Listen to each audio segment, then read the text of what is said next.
Hey everybody, it's Bust with Expedition Trial number 380. Let's dive on in.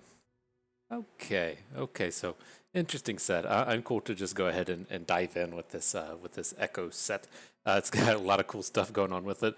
The concurrent timelines, Kyrie and Sumpworker is not a combo, but we never get to play with the timelines, and then the Sumpworker deck is pretty good, and so I think we'll be good to dive in with these.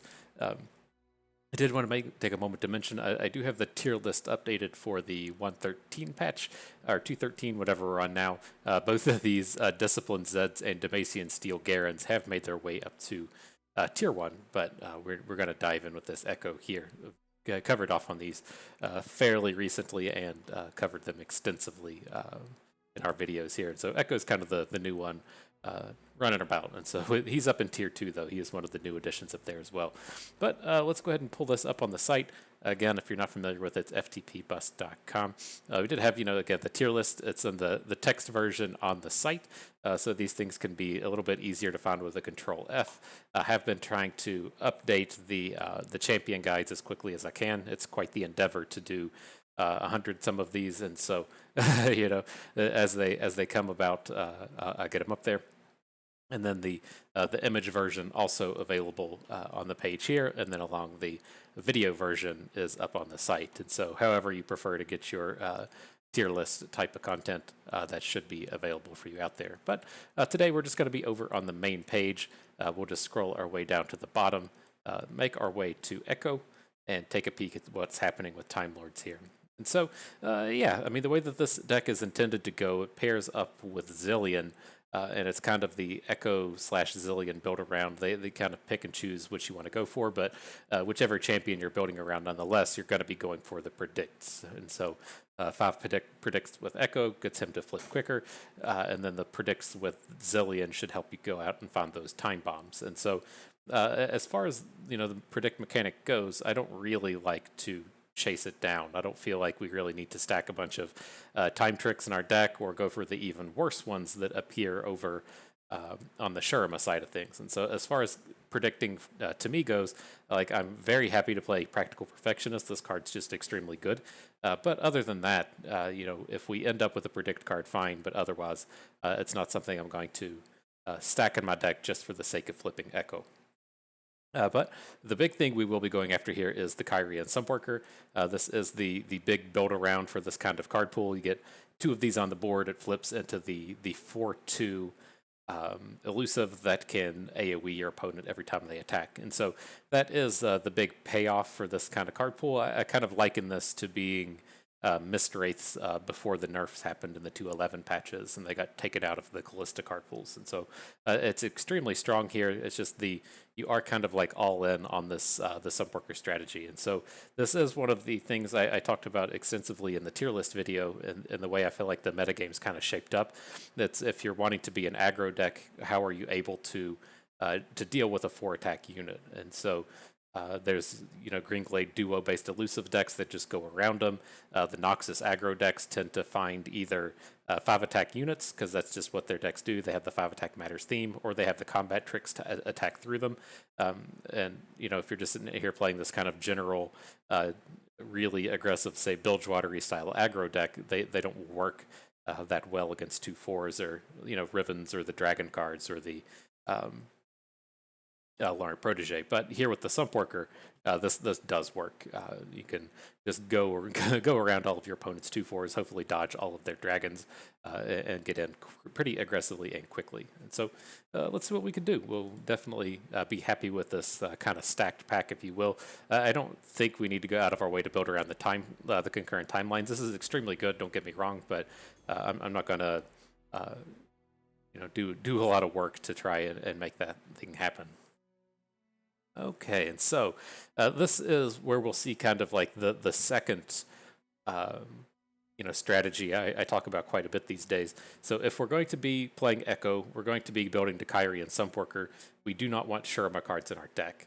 So the kind of thing that we will run into here is every single pack that shows up that is a Time Lords pack, we want it to be a Piltover pack that's going to maximize our chances of finding these Sumpworkers. And so I'm not going to take this Renekton here. This is, granted a pretty strong Renekton paired up with Merciless Hunter, but that's going to mess with our strategy as far as getting the Sumpworker going. We really want to be as Piltover as possible, and we could take that to like a next level as to where we're looking for iterative improvement as our second card, so we may not want to take Riven. That should help us avoid, say, like Scrap Heap Noxus pack showing up, but I think that's probably like a little bit too far ahead to really kind of plan and do. But aside from that, I am still just going to avoid this Riven. I'm going to pick up the Sejuani here. She comes with a top-notch combat trick in the Troll Chant, an early game interactive unit in the Stalking Wolf, and then Sejuani herself is quite powerful. She can be fairly easy to flip in these P and Z decks, since we can send burn to our opponent's face on their turn. I don't feel like that's a strategy we're really going to pursue, but if you are really wanting to go out of your way to level up a Sejuani, you can get things going quickly with Piltover. And so I'll pull up the Suit Up card pool real quick. I don't expect to get too many synergies out of this one, but let's see what's happening here. Where are you at, Sejuani and Suit Up? And so yeah, if like we're just going to be out here trying to build towards the Kyrie and Sumpworker, I'm not really interested in too many of these units. Like if we're just playing the Sumpworker, you don't really care about stacking your deck with Alpha Wild Claws. That's just kind of a different strategy in general. But the big things I am looking at here, there's Elixir of Iron is a cheap combat trick. There is the Troll Chant is a cheap combat trick. These are just both great ways to protect our Sumpworkers. And so we do have some, Freylord cards that could work out here. I mean, it's not to say that these overwhelms would be useless. Dealing a handful of damage to our opponent outside of the elusives can be quite good, but it's not something that we're going to be looking into quite carefully. Okay, and so as far as packs like this go, I think we have to just take the Counterfeit Copies Time Trick. It's not a super strong pack. Amongst all of these are a pretty weak set of cards, but I really want to kind of like drive home to the game system that we're trying to draft this Sumpworker style deck. And so hopefully the cards we're looking for should show up more frequently, and ideally we'll be seeing 2 Piltover packs and 1 Freylord pack from this point forward. Haven't quite got there yet, but I'm not giving up on the Mystic Shot Veteran Investigator. Both of these will play quite well with the Sumpworker strategy. Of course, Mystic Shot's just all around one of the best cards in the game, and then everything else out here is just kind of off theme. I really don't want anything to do with Troll Scavengers. The Poro Ruthless Raider are high quality cards, but they don't advance our theme any. Okay, so let's see. I think here, again, we want to just take the Perfectionist. We are passing up a Mystic Shot to do it, but I think the gotcha kind of fills in reasonably well here. You can just, hopefully predict these gotchas to the top of your deck and play them on the cheap as kind of a sub-strategy of the predict mechanic. And so hopefully get some usage out of it there. Okay, and so this here would be our last opportunity to pick up Shurima if we wanted to. Again, this is not something I want to do. I want every Time Lords pack to be P and Z only, so we'll let Kahiri go. I'm also not going to take the Gearhead create and Ballistic Bot. We can, kind of take advantage of the augment mechanic by creating cards, like Counterfeit Copies creates cards. The Practical Perfectionist creates cards, and so we do have additional ways to take advantage of the augments, but just a big late game bruiser along with an interactive unit feel like a better take than the augment mechanic. All right, these cards are all kind of turdy. Boomker Rookie he did not survive the nerf undoing of the 211 patch, where they went and kind of reverted all the champions and a lot of cards back. Boomker Rookie did not get his 4th point of health back, and he still just kind of sucks. And so I'm going to take the Time Trick and the Gotcha here. I do want to take a quick peek at our unit to spell ratio. We got 8 units, and this will get us up to 8 spells.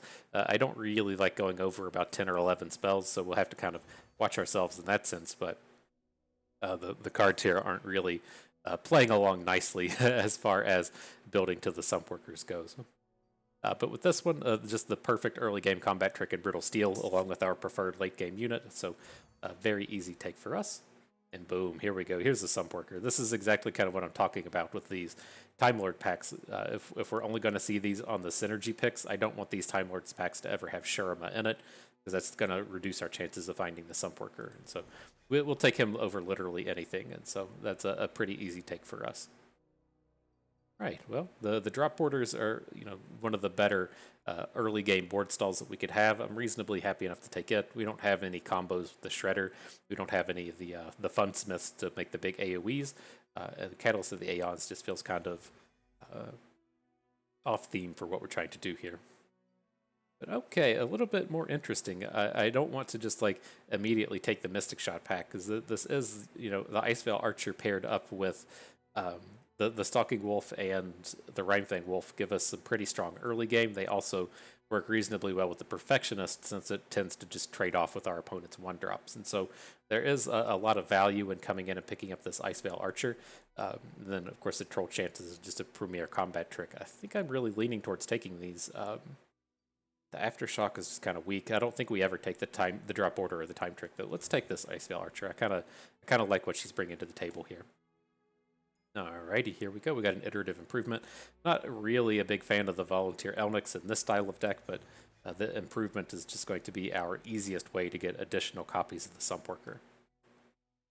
Okay, and then more on-theme cards with the Practical Perfectionist. That will have to work for us. We also have this gigantic pile of 2-drops, which could work with the Investigator. And so happy enough to pick those up. Okay, and so we didn't hit any more Sumpworkers here at the end. I think we could just pick up more Perfectionists, though. I'm not a huge fan of counterfeit copies. It just I'm okay with being like all in on the Sumpworker, just not that all in. It's kind of tough to get going, and we've picked up 3 Perfectionists to this point, so I think we're okay to let that go. I'm going to pick up another Icevale Archer with the Kindly Tavern Keeper, just kind of try and shore up our early game a little bit. Okay, this is a weird trade having to get rid of the drop border, but we're never passing on a Sumpworker, and so welcome to the squad, my man. Let's see. If y'all aren't familiar with it, we do play the pay to win style of of gaming, and so let's see if we can't upgrade one of our cards to premium here. I think where are we at? I was gonna say, I know I'm kind of running out of cards. We need the new set to come out so that we can find some better things to upgrade. But the units are all accounted for. Let's see if any of these spells are in our deck. Doesn't seem to be the case. Oh man, we're just gonna have to go and upgrade rares, aren't we? Oh geez. Okay, so let's see. All right, well, the Practical Perfectionist should be a reasonable one. I think the copies that she creates should be premium as well, and so that's a pretty top-notch strategy right there. That's you go all in on the pay to win. All right, let's do it. And so yeah, this came together okay. Ideally, as the trial progresses on, we'll be able to get up to like 6 or 7 of the Sumpworker, but 3 is a really good start here in the early stages of the draft. And so yeah, this style of deck is what makes me kind of like really say you have to be able to come out here and be interactive. Like it should be tough for this Vladimir Garen deck to be able to mess with the Sumpworkers if we're able to drop them early. They just don't have like the direct removal spells you would need to take one down, and so we don't have any of them here. But when our deck is at full power, this is the kind of thing we'd be looking to play that we should be able to pick on. If this was just Garen only, I wouldn't be saying that, since they can take you down with so many challengers, but I have to assume that he's kind of far away from an elite stack since they're playing 3 factions.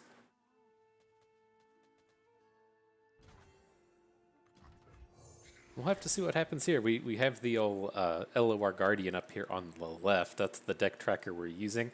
I did see on the old Reddit that they are finished with support, so they won't be doing anything more with Expedition, and so it sounds like the LOR Guardian is just going to kind of fall off here in a month or two. So a little unfortunate, kind of a sad day for the Expedition focused deck tracker, but maybe somebody will step up and take their place. All right, with this, I think we're fine to just pass. We're getting kind of ahead on board. Not really gaining anything by trying to take down the Brightsteel Protector. We have a surprisingly interactive hand here as well, so I think we'll be okay. We'll be able to take over the board on our next attack token.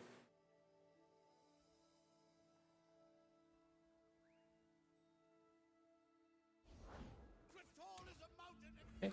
So they're probably done with the combat for this turn if they're adding in the Babbling Bjerg. Oh. Alright, and so then I do want to, try and get our opponent to play a big unit that we can take down with the Rhinefang Wolf plus the Icevale Archer. So leading out with the Veteran Investigator here, just kind of hoping that they play a 5-drop that we can take down in combat.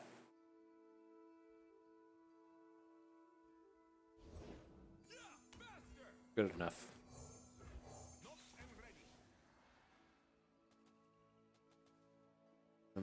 The idea here, I assume he's not going to add anything else. We'll hook his 0 attack unit with the Frostbite thing. I'm going to hook his 1 health unit with our Stalking Wolf, so it'll protect the Wolf and then also protect our Icevale Archer for the rest of these combats. And then if, at the end of the turn here, we have our 3 units and he has 0, or our 4 units, I guess, that's quite fantastic for us. I kind of assumed that he would block the Frostbite Archer, but either way, even better for us. You can tell if he's trying to line up a Avalanche or a Death Blossom or something. But Ice Shard, we can survive out of this if we want, but I think it's okay to just let this go. We'll hang on to the Troll Chant and protect our higher value units. Where are you at? Halfway there to the Submersible. Ooh, what up, Sejuani?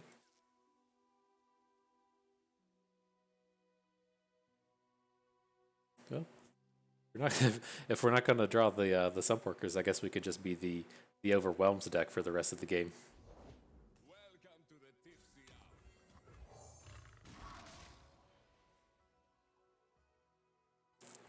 Get this big bruisery kind of attack in next turn as well if we hook something or Frostbite something with Sejuani and then just hook it with the Rhinefang Wolf. Can't get into too many shenanigans this turn, but this should be a tough combat for our opponent to interact favorably with.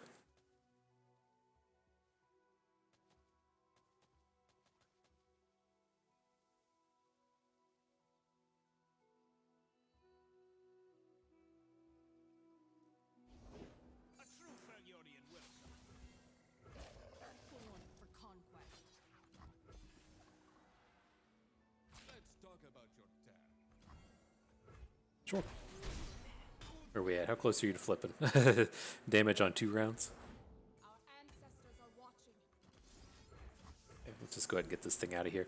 We should be really close to flipping this though, right? The 10 other cards. Okay. So we do need to get the 10 cards before we play the Submersible.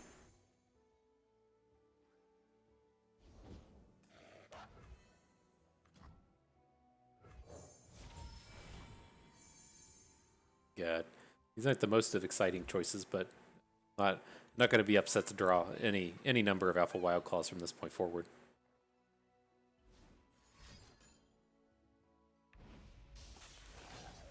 Fought valiantly, Sejuani. Nothing we can do about this.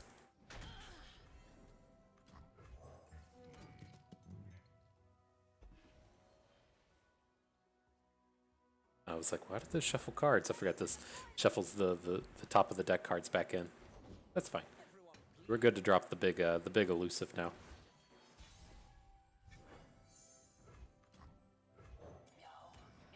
Great pickup in the Icevale Archer as well. If he drops a non-drop and we can take it down with the Rhinefang Wolf. Pretty good. I feel pretty good picking up these cards in the way that we have. Alright, so everybody's getting in.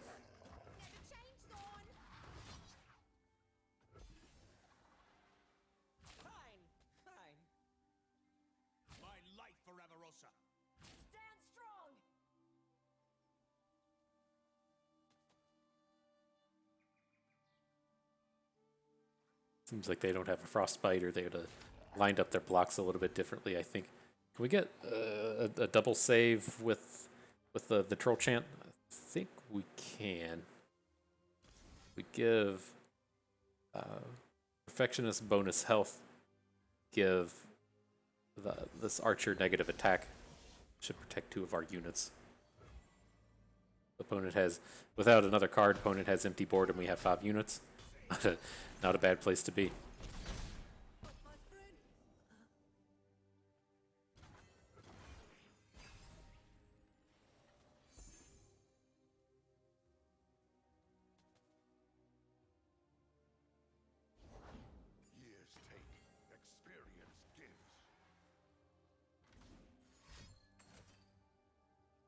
Reinforcements, okay.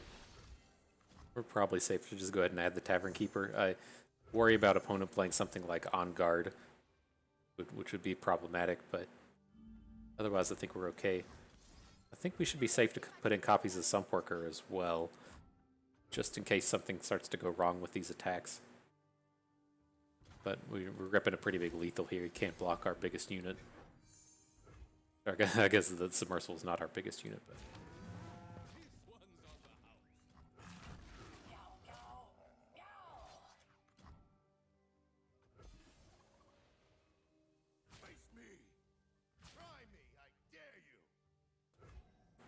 Good so far. Got him. Nice.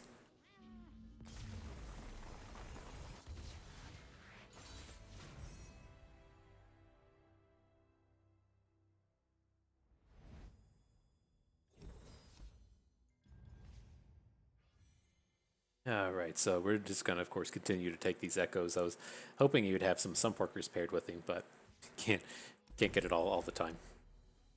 Yeah, we dispatched that one pretty handily. It was nice that we were able to have the big boy plan hanging out with the with the Freylord cards when the Sumpworkers didn't come together.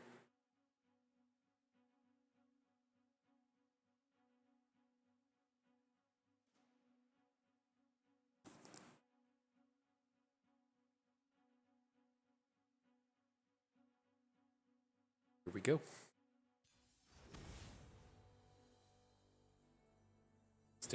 The Action Ribbon deck's fairly standard. I'm not sure what they'd be adding Shadow Isles in here for. It doesn't do what the Ribbon deck is, or the Action deck is trying to do. Right? There's no there's no targetable things in Shadow Isles except Mark of the Isles, which is gonna kill off your own unit. But let's see what shows up here. Not a very good start for us in terms of dealing with this deck. We're already starting off kind of far behind. I don't need rules to know good from bad. It's unimpressive, but I would like to at least slow him down a little bit here. Watch your head. I'll protect the villages. It's a trap.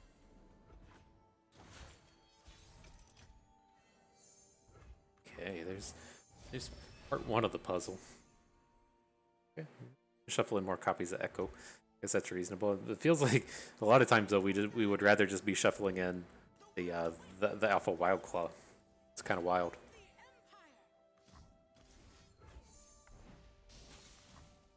Okay, let's go ahead and get this. This is a super high value unit for our opponent. The action can be pretty ignorable. If we can't block him, he's not doing a ton of damage. If he's able to give him quick attacks, then that kind of sucks for us. But at this stage right now, I'm not super worried about what he's doing.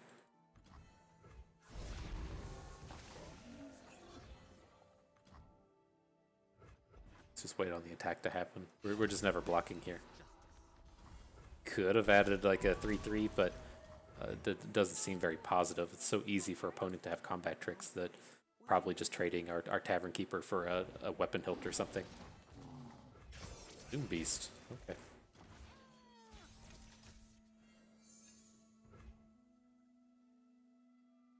Picking up the gotcha here. Let's get another unit on board before we attack.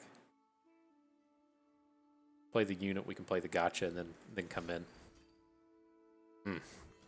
Buddy, get that noise out of here. If we emoted, that would certainly be the place to do it.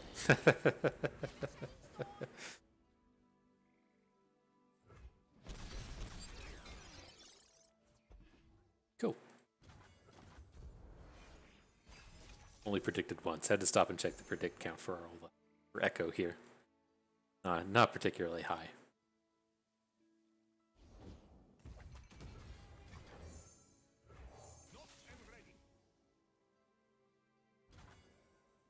So that turn shut down. I was hoping that we could just like play the investigator and then bank into the archer, but opponent disagreed with the the ability to do that.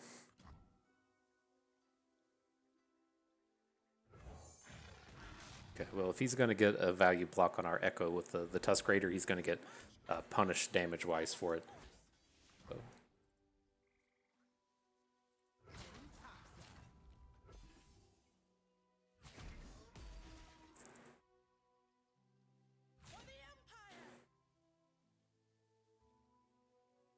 It's like he's probably got to move the elephant down to our Wild Claw so we can put a blocker in front of Ekko and just prevent 4. So lethal if he doesn't have another spell. He's got to have at least like something to take down one of these units, or a 3/3/3 is going to be lethal on him. Nice.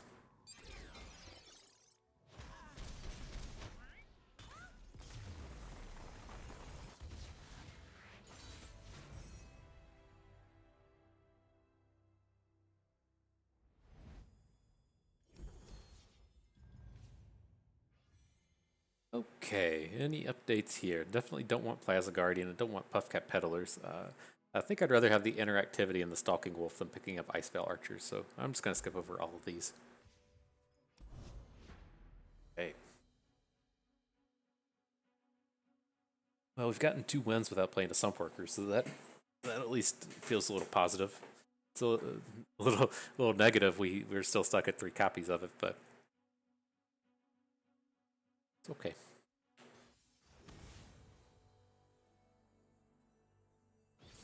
This is the kind of deck that brings worry to the Sumpworkers if he's going to be loaded up with Mystic Shots and such.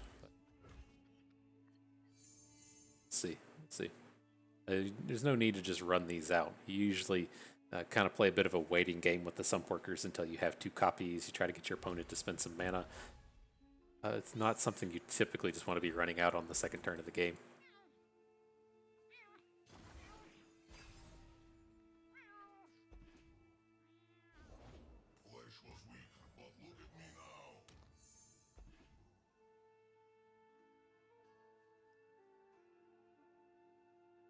How do we feel about this? It's like, if we open, he's just not going to block with Ballistic Bot, but I think we can still play the Perfectionist. Like, if the best that he does this turn is play the Ignition, I think that's pretty reasonable for us. Okay to predict into another Perfectionist. Right, if he has to, like, stop now just to play Ignition and then trade off his bot for our Perfectionist, I think that seems good. Okay. Cool. So probably trade a 3 for a 3, but we got a predict out of ours.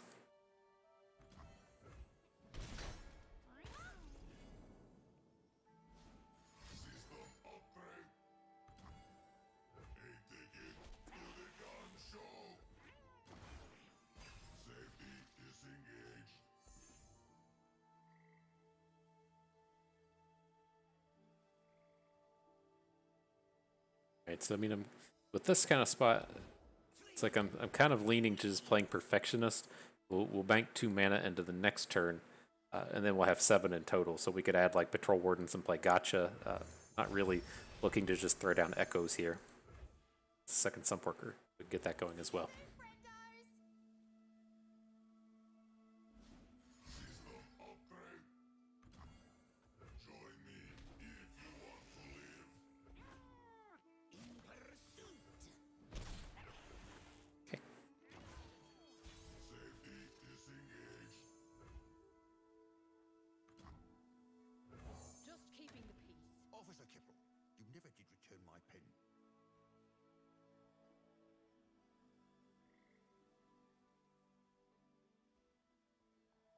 Seems good. I mean, it's tough for him to play a unit that positively interacts with the Perfection or the Wardens. Like, what's he gonna play, Victor this turn? Victor does not seem ideal.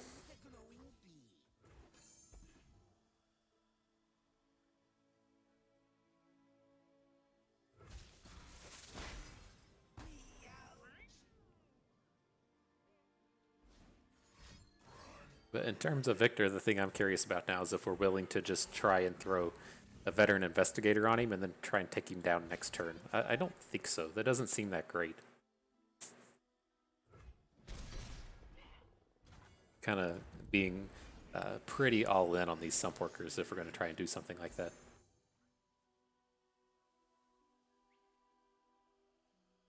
I do feel a lot better about just going for it now, now that we have Troll Chant down.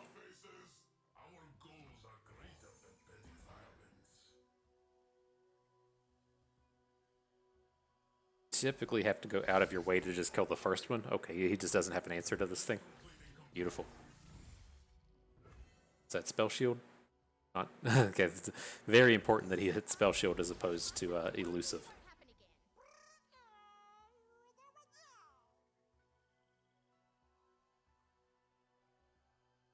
These attacks all look horrible for him. This is the thing we talk about a lot with the ballistic bot decks, and that they need a way to win a combat, or at least get some kind of damage in a combat. Right? You don't want to just attack with this ballistic bot that you've spent all this time augmenting and just have it trade with a veteran investigator. So we usually talk about trying to find ways to give these quick attack or overwhelm or something. Can't do that with what our opponent's board looks like. So who do we want to Frostbite? We're going to Frostbite and we're going to Troll Chant this turn. But we can hit Victor because this isn't a circle ability. Like if you see Practical Perfectionist is a bad example. I figured one of these units, there we go, like Circuit Breaker is a circle ability. This is the kind of thing that will get shut down by a spell shield. We can still target Victor with the Icefell Archer. I do believe. I don't think I'm wrong on this. I'm wrong quite frequently, but there we go. Didn't have the circle.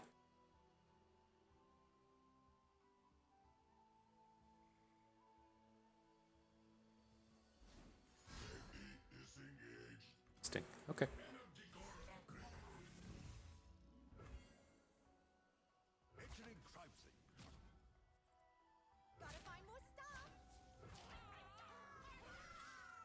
Should be pretty tough for him to deal with. I mean, if he blocks our 4 bigs, he's still taking 7 and falling to 1.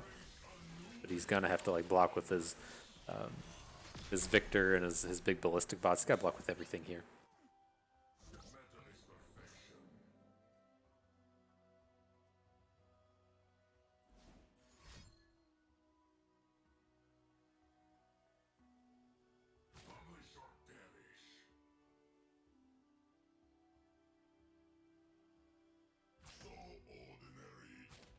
This is danger.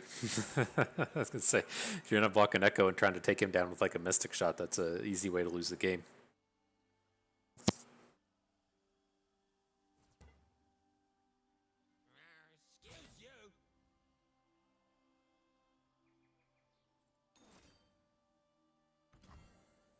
All right, that's a bit unfortunate on the sequencing, since we can give something like neg attack. But we're going to have to give like the bonus health to Ekko if we want him to stick around. And I think we do. We need to... Maybe we don't. We can just... Taking him to 4. We get the predict out of this. What do we think about protecting our Icefell Archer? I think I do like that. So take it to 1.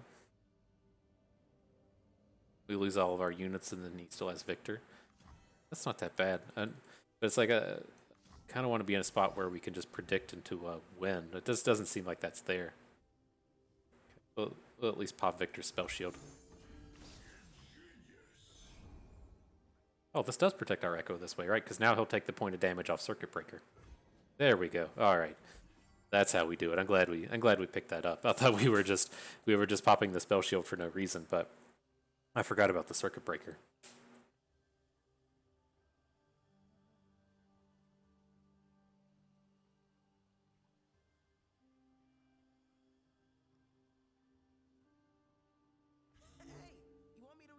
Oh snap. Bust figured it out.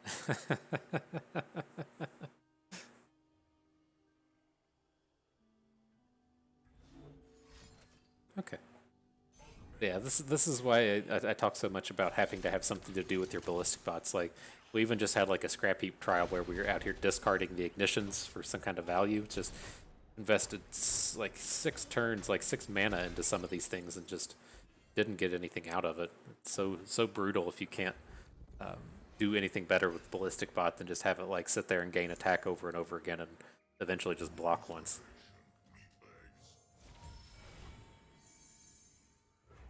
Posse's good. Oh yeah, teamwork does make the dream work. Teamwork does make the dream work.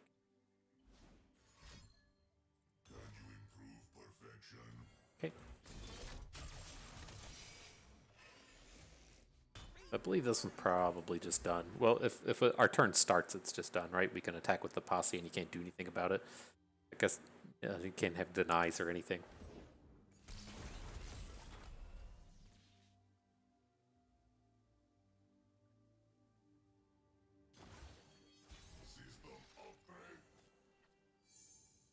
It's a squad.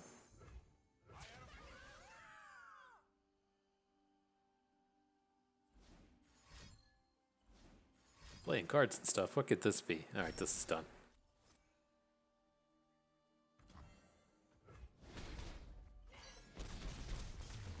Cool. Let's get this Ekko number 3.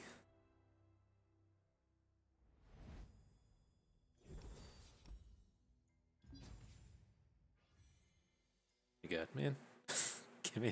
give me the cards I want, game. Alright. Third Ekko it is. I mean, I guess we can't like complain too much about picking up 3/4s for 3 mana, but not what I want. I don't want suit ups. I want Sumpworkers.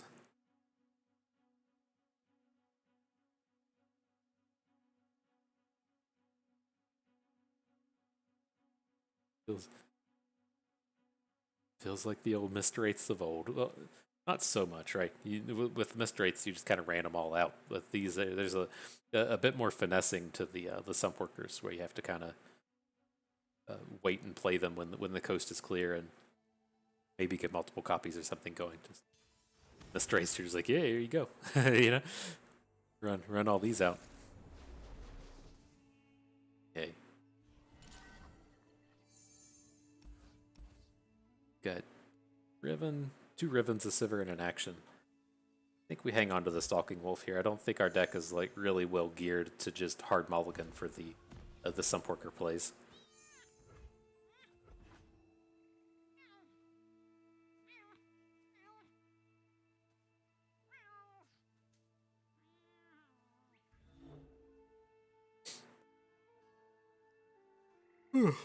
Goodness. There's our boy. I like what you're all about over here, Julius Zen. Get them rear guards on the board.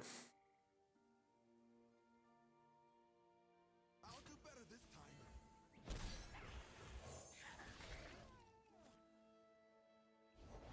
Join the hunters, they say. Okay, we'll have to slow this down a little bit. I don't really want to be spending troll chance on this board, but I mean I'm fine enough to Ice Veil down the rear guard to get a good combat that way, but not trying to just get a 1-for-1 with troll chant. And if this gets some kind of like weapon hilt or something, I mean maybe that would have been reason enough to send in the archer, but it doesn't feel that great. I mean I guess he's only playing 1 action though. These hands know metal and magic.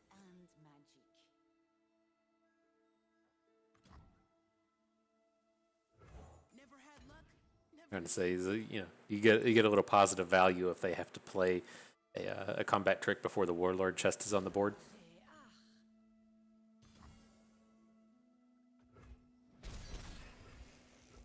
Let's just let this happen for a minute. Oh, I like the time trick here. I think. Turns out this is quite a good board for the Sumpworkers to be hitting on, so we should probably give this a go. Didn't find any, but I don't think we want to just skip over this. We'll pick up a Perfectionist. Okay.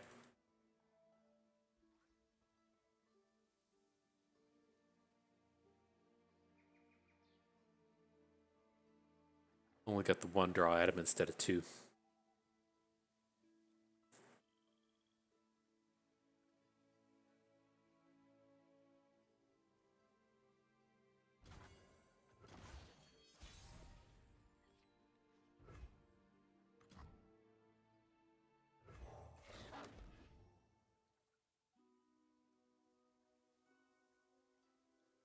Play 5 mana, 2 attack unit, right? Does that even exist? He plays a 5 mana 2 attack unit. We can just take it down with control chance. Oh, and it's not about that kind of thing.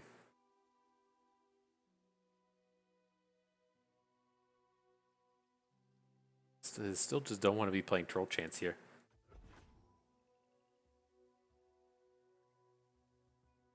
Maybe we should have, given that he only has the 1 mana, but it doesn't seem that good in this spot.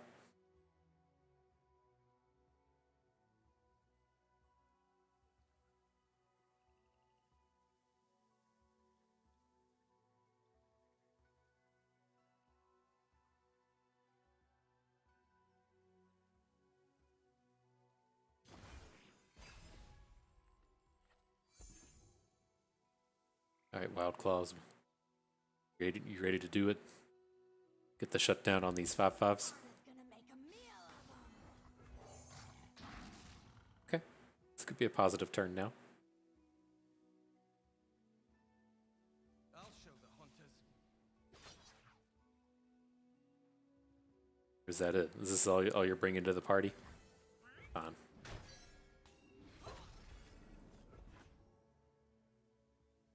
But, it seems like the longer this game goes on, the better we might be. I don't feel like their late game's going to be better than ours. It most certainly could be, but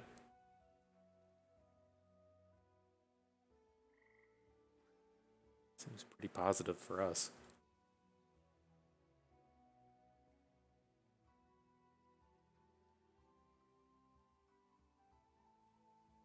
Like, I don't even want to spend the Troll Chant or Brittle Steels here. I mean, it depends on what they play. If they play Action or Sivir or something, I'd consider taking it down, but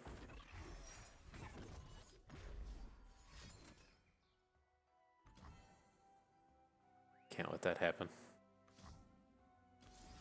Ally 2, give an enemy neg.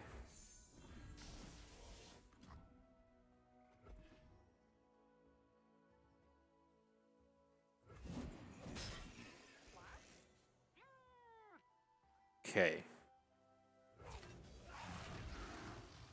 Let's bring a little thunder now. We can Brittle Steel down the Rune Weaver. If it comes in front of Wild Claw, then he still doesn't have a good block on our big one down here on the right.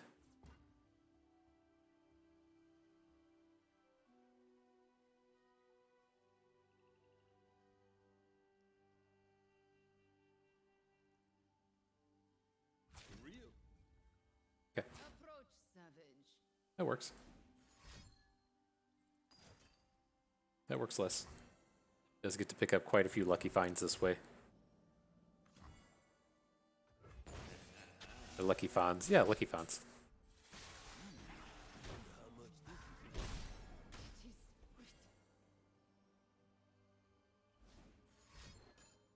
Bruise them.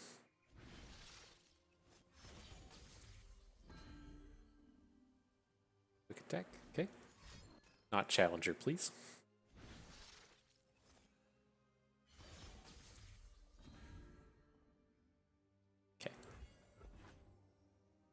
It's kind of annoying. We can't. This isn't a burst with gotcha, so it's a little challenging to take this thing down. But I mean, we can just throw a unit in front of it. It's not the end of the world. Stand in trouble far as the eye can see. Just throw Sejuani at it this turn. I'm okay with putting. I think that all seems fine. Let's do this. Let's Perfectionist. Still not the cards we want. We'll try to make a Sejuani play next turn.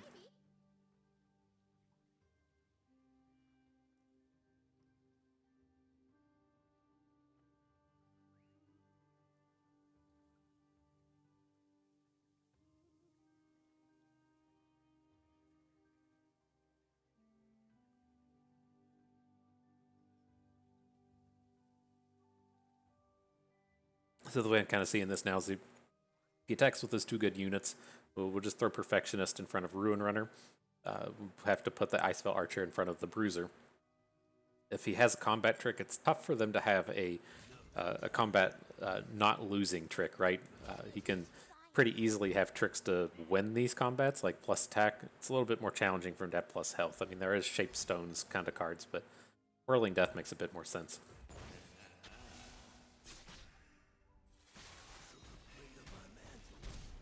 All to 6, which is a little scary, but not super scary. I'm just going to go ahead and drop the Sumpworker. We're a little far from these things ever doing anything. So let's just go ahead and get it on the board while we can.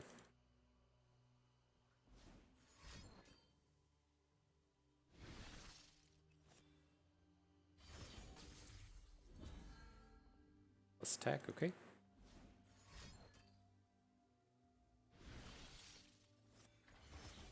Much like we showed with the Frostbite archers, so the Sejuani ability doesn't have a circle on it, so we should be able to come in here and Sejuani down the Ruin Runner next turn.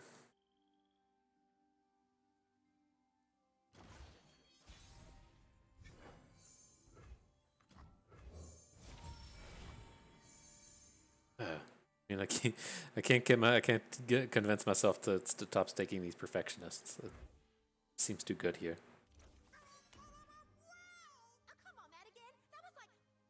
You can just skip that. You don't have to do the predict and copy thing, but I think we're pretty happy to be doing it.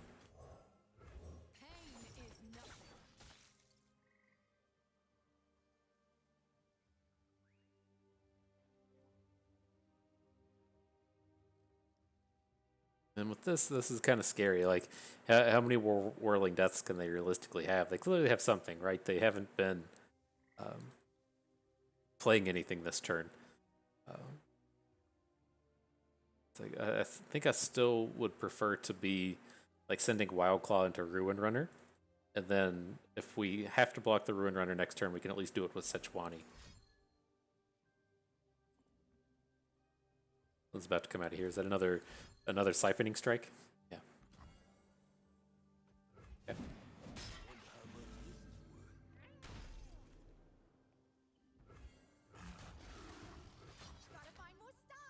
Oh man, we didn't get our Sumpworker in. It's too bad.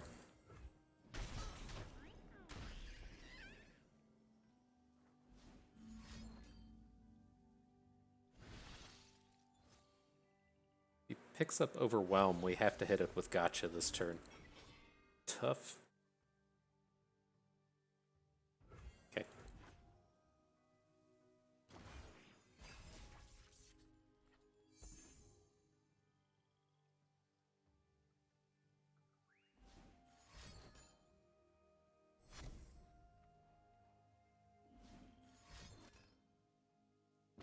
It's gonna get to open on us, just swing on us. Okay, probably dead here. I'd considered like gotchaing this thing a while ago, but it just for the purposes of brittle steel, but just never felt like it was quite worth it. I mean, maybe that's how we should have gone about it, but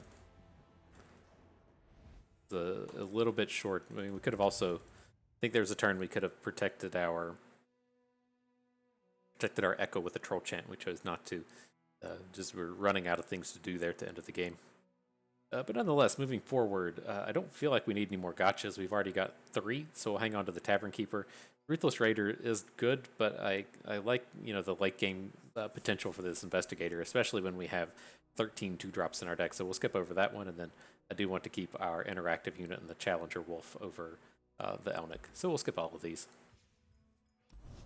Where's the Sumpworkers at? Oh. Gotta roll a little higher.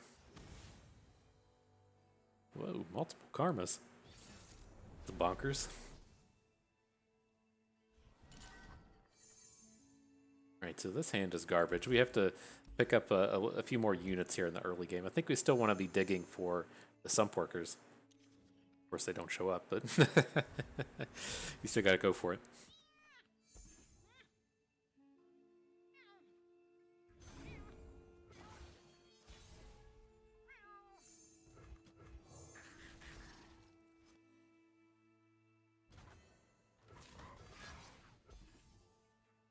Tough for them to have a combat trick here. Most Beyond's fine. Doesn't help them catch up on board.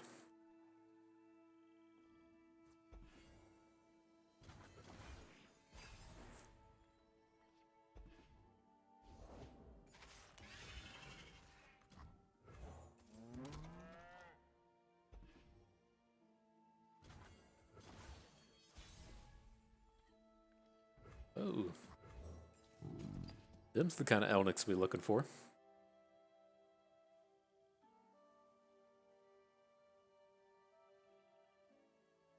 See what they play. I mean, you assume in a spot like this, they just play like a 3-3.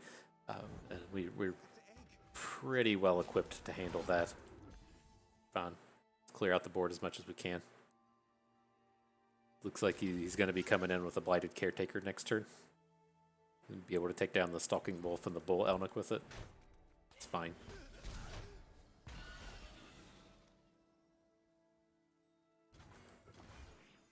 Otherwise, we want to gotcha the Spiderling.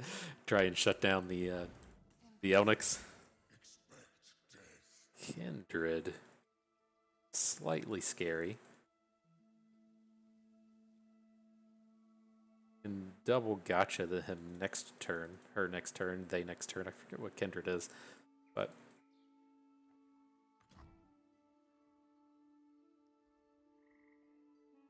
the only way that this turn is like abysmally bad is if they have like a 1 mana damage. So let's just heal the Stalking Wolf. Try to prevent any slays from happening. And see, I assume that like we'll take 4 from Kindred here, but then the turn will be over. Not worried about taking damage from a Karma Kindred deck. The Camp Black Spear. I think we covered off on all the damage sources with our Kindly Tavern Keeper there.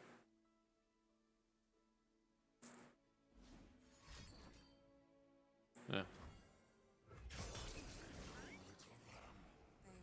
Okay.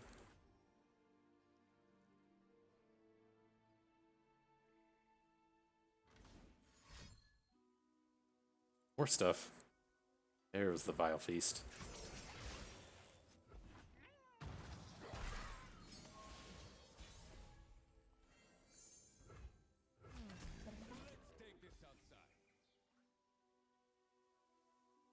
So, hopefully we can take this down. Nice.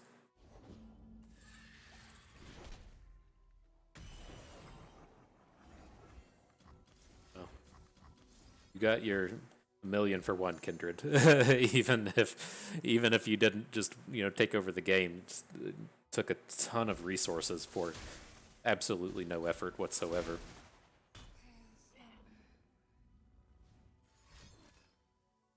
Okay.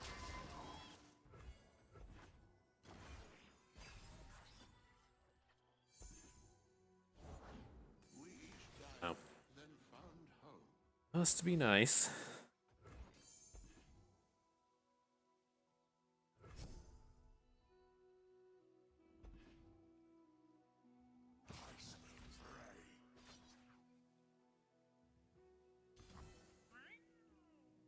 Okay, so that's gonna... Do we have to just let this happen? Because if we put our unit in front of Kindred, then the Kindred thing is going to pop back onto our Volunteer Elnic. So yeah, we just have to take this damage.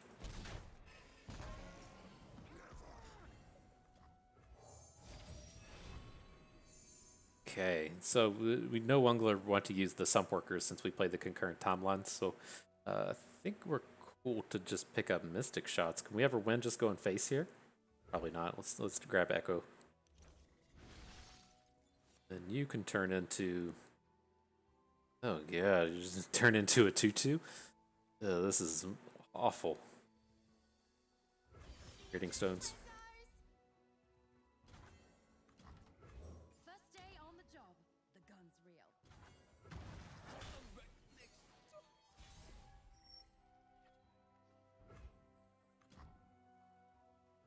Back in the game. Do your thing, Ekko. You're just gonna come down and... Oh, Yone. Okay. Didn't see that one coming. Alright, so the predict. Do we want to pick up more Echoes? His flip isn't that strong, right? It's just the... Create parallel convergence in your deck, draw a card. Guess we could go for this. Probably just need the gotcha. I ultimately think that's about our only way to deal with this Kindred. Oh, these cards have been awful. Sup, Ken? I was waiting for you. Oh, what time means anything to you? Off we go.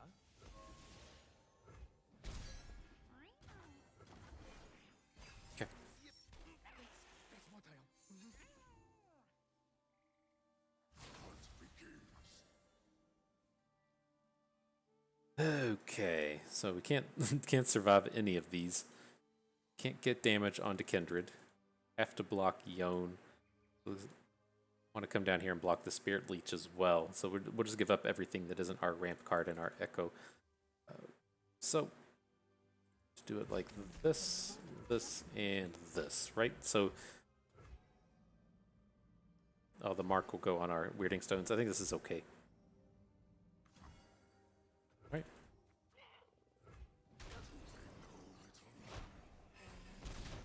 And can we ever win this game without a flipped Submersible? It just doesn't seem like enough to win the game here. So let's just play it and draw the card. Jack the Winner may be useful.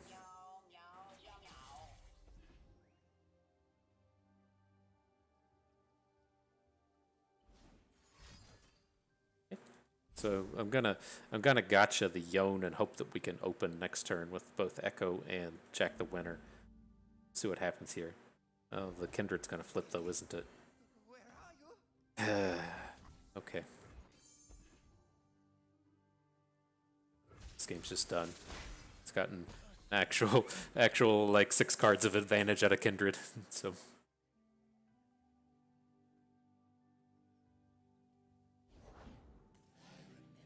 oh, okay. I'll give it up there. That kind of is what it is. We didn't draw anything our deck could do, and then we just had to run into Kindred. So this is ultimately one of those games. I've been like really good recently about not complaining about Kindred, but again, the games like that are why he gets to sit up on top of tier 1, even though his card pools are atrociously bad. Well, the Slayer's Kindred card pool is okay. The Brutality Kindred card pool is bad, but games like that, it's just like, what are you supposed to do? Our deck has actual no way to deal with Kindred. He played his Drain card, which is unfortunate that you have to play. So he plays Kindred, he plays the Drain, which replaced itself because it got to kill a card. Then we had to spend 2 gotchas onto Kindred, but not before it wasn't able to kill another unit, and then he just immediately brought it back and killed like 2 more units with it. It's just such a mountain of card advantage for like actual no effort that it's a bit unfortunate. But you know, it kind of is what it is. As far as this deck goes, though, I mean, we knew what like a kind of a high roll mess you're getting into when it comes to playing the Sumpworker deck. You are really looking to pick up like 5 and 6 of them, and we never really got that assembled. I think we approached it pretty well. We picked up the perfectionists when we saw them. We pick up the iterative improvements when we saw them. We didn't fall into the trap of counterfeit copies. Just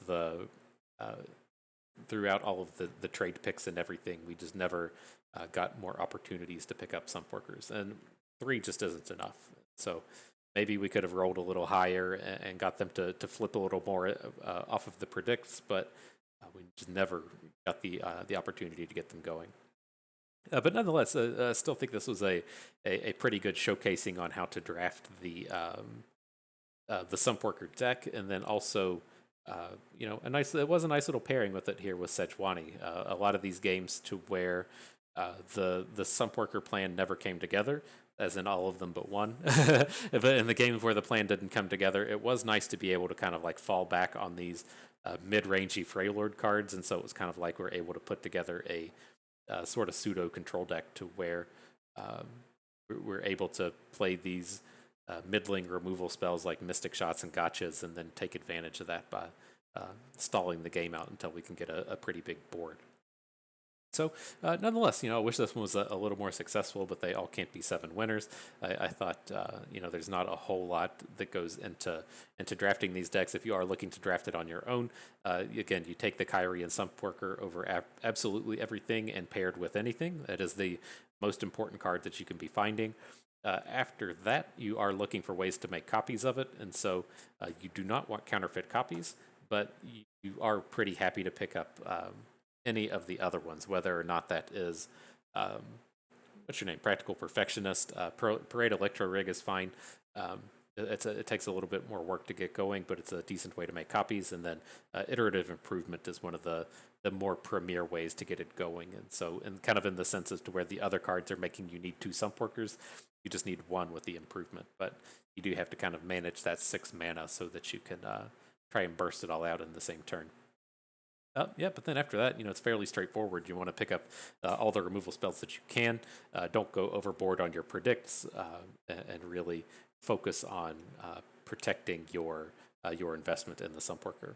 And so, as far as draft strategy goes, again, I recommend not drafting Shurima whenever it comes to these decks. If you can, stack up on more predicts. If you are playing Shurima, but that really cuts down your chances of getting multiple Sumpworkers. And again, you would ideally have 5 or 6 or 7 of these and not be stuck down here at 3.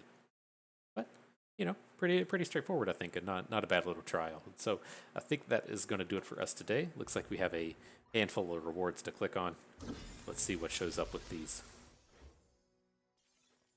We're gonna get the draft to start with Epiphany at some point. kind of looking forward to it. But there was that. We have finished off the event pass, and there's no weekly chest. So love the rewards. That's all we got for you. But that is going to do it for us today. Hope you all learned how to visit the Sump a little bit better. Maybe learned a thing or two along the way and had a good time watching. This is Bust, and we thank you for being here.